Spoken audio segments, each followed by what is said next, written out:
روس میں رقاصہ پر $51 عطیہ کرنے پر غداری کا الزام، 12 سال قید کی سزا۔ اس واقعے کی تفصیل کچھ یوں ہے کہ روس کی ایک عدالت نے یوکرین کی حمایت کرنے والے ایک خیراتی ادارے کو $51 عطیہ کرنے پر ایک روسی نژاد امریکی رقاصہ کسینا کیرولینا کو غداری کے جرم میں 12 برس قید کی سزا سنائی ہے۔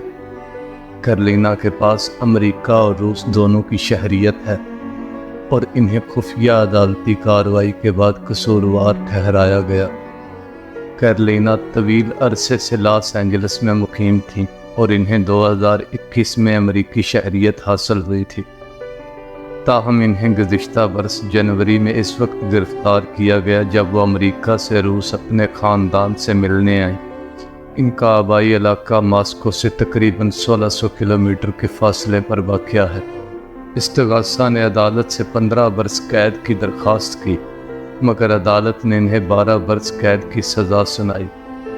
دیکھا جائے تو یہ بہت بڑی سزا ہے جو محض $51 اپنے ملک کی پالیسی کے خلاف ادا کرنے پر بھگتنا پڑے گا۔ کیرولینا پر روس کی FSB سیکیورٹی سروس نے یوکرین کی ایک خیراتی تنظیم کے لیے فنڈ جمع کرنے کا الزام عائد کیا تھا۔ روسی حکام کا دعویٰ ہے کہ یہ خیراتی ادارہ یوکرین کی فوج کو ہتھیار فراہم کرتا ہے۔ تاہم کیرولینا کے وکیل میخائل نے اس سزا کے خلاف اپیل دائر کرنے کا ارادہ ظاہر کیا ہے۔ خیراتی تنظیم ریزم فار یوکرین نے اس کیس کے حوالے سے کہا کہ وہ کیرولینا کی گرفتاری سے سخت ناراض ہیں اور انہوں نے اس بات کی تردید کی کہ ان کے عطیات کو فوجی مقاصد کے لیے استعمال کیا گیا ہے۔ تنظیم کا کہنا ہے کہ ان کے فنڈز امریکہ سے آتے ہیں اور انہیں خیراتی کاموں اور آفات میں مدد کے لیے استعمال کیا جاتا ہے۔ کیرولینا کے بوائے فرینڈ باکسر کرس وارن نے امریکی محکمہ خارجہ پر تنقید کی ہے۔ انہوں نے کہا ہے کہ کیرولینا کو کسی بھی قیمت پر روس واپس نہیں جانا چاہیے تھا اور اب وہ امریکی حکومت سے مطالبہ کر رہے ہیں کہ کیرولینا کو غلط طور پر حراست میں لیا گیا قرار دیا جائے تاکہ قیدیوں کے اگلے تبادلے میں ان کی رہائی ممکن ہو سکے۔ قانون یہ ہے اگر امریکہ کسی شخص کو غلط طور پر حراست میں لیا گیا قرار دیتا ہے تو اس کا مطلب ہے کہ اسے سیاسی یرغمال سمجھا جاتا ہے اور اس کی رہائی کے لیے مذاکرات کیے جاتے ہیں۔ وارن ہیڈن نے اس حوالے سے مزید کہا کہ حالیہ قیدیوں کے تبادلے میں 2 ایسے افراد بھی شامل تھے جنہیں غلط طور پر حراست میں لیا گیا قرار نہیں دیا گیا، پھر بھی وہ رہا ہو گئے، تو کیرولینا کی رہائی کیوں ممکن نہیں ہو سکی؟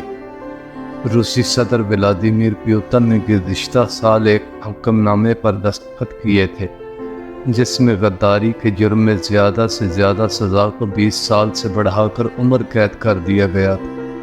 انسانی حقوق کے کارکنوں کے مطابق گزشتہ سال ریکارڈ تعداد میں غداری کے مقدمات بنائے گئے۔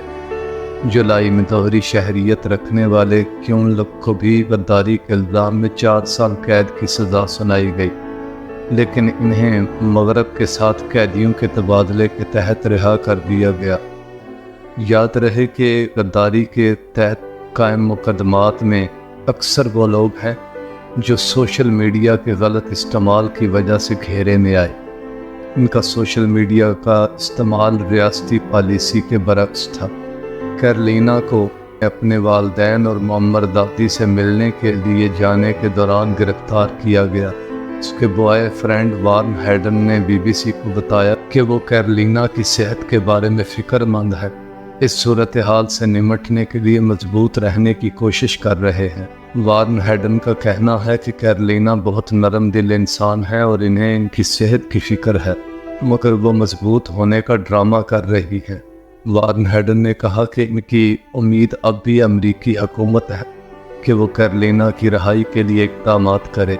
انہوں نے کہا کہ یہ لڑائی یہاں ختم نہیں ہوتی، بلکہ ان کا مقصد کیرولینا کو امریکی سرزمین پر واپس لانا ہے۔ اس وقت سننے میں آیا ہے کہ پاکستان میں بھی سوشل میڈیا کے استعمال اور غیر ملکی فنڈنگ پر ایسی ہی سزائیں دینے پر غور کیا جا رہا ہے۔